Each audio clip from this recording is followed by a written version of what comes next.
Bonsoir Guillaume Fard, Bonsoir Céline. consultant police-justice BFM TV. Vous êtes l'auteur avec Bernard Cazeneuve de l'ouvrage La lutte antiterroriste. On le disait, des investigations sont en cours pour voir s'il y a une ingérence étrangère.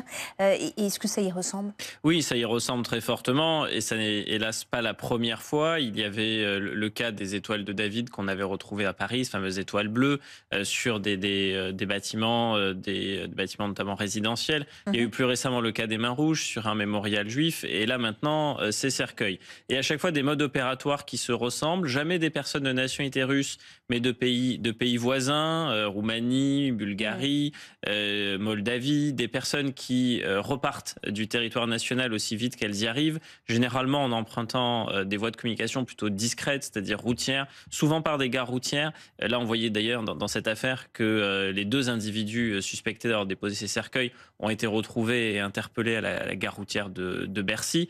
Et toujours sur des sujets, ces actions qui sont des sujets qui peuvent possiblement diviser les Français, diviser les citoyens, exacerber des tensions, des oppositions. Il y a un débat très vif en France sur est-ce qu'il faudra ou pas mourir pour l'Ukraine? Est-ce qu'il faudra, en clair, envoyer à un moment donné des troupes françaises en soutien aux Ukrainiens? Et là, on voit que le message qui est envoyé vient raviver ces tensions-là, vient les exacerber. Et ça, c'est la marque de fabrique des Russes. Alors, ça ne veut pas dire que là, on a des éléments qui prouveraient de façon incontestable que ce sont les Russes, mais c'est très suspect, en tout cas, comme mode opératoire, parce que ça rappelle des choses que les Russes ont pu faire, en France comme ailleurs.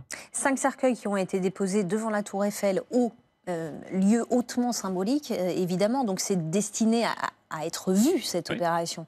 C'est destiné à être vu, c'est destiné à ce qu'on en parle. Le lieu n'est pas choisi au hasard, c'est le symbole de la France dans le monde entier. Et le message n'est pas non plus neutre. On prend des drapeaux tricolores que l'on met sur des cercueils. Ça, c'est la marque de soldats qui meurent en opération extérieure et qu'on rapatrie comme ça.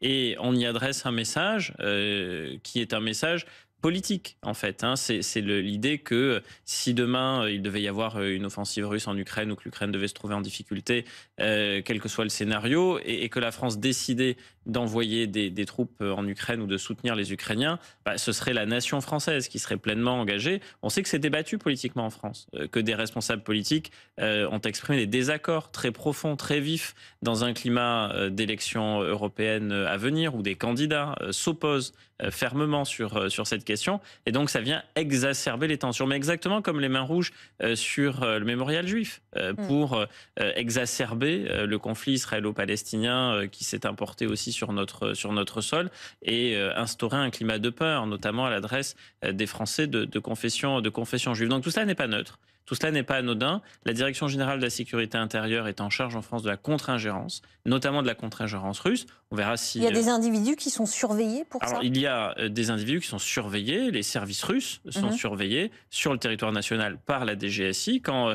certains de leurs agents sont débusqués et qu'ils ont une couverture diplomatique, sont renvoyés, expulsés vers la Russie. Ça a été le cas encore récemment. Et donc ce type d'action a tendance à se généraliser. Et que ce soit sur les réseaux sociaux avec les punaises de lit ou plus récemment l'envoi d'individus qui sont liés à la Russie, je pense notamment aux Mains Rouges sur le mémorial juif, dont là il a été dit que c'était clairement une ingérence venue de Russie. On voit que ces tentatives de déstabilisation se multiplient et les Russes sont coutumiers du fait et encore une fois, pas seulement en France.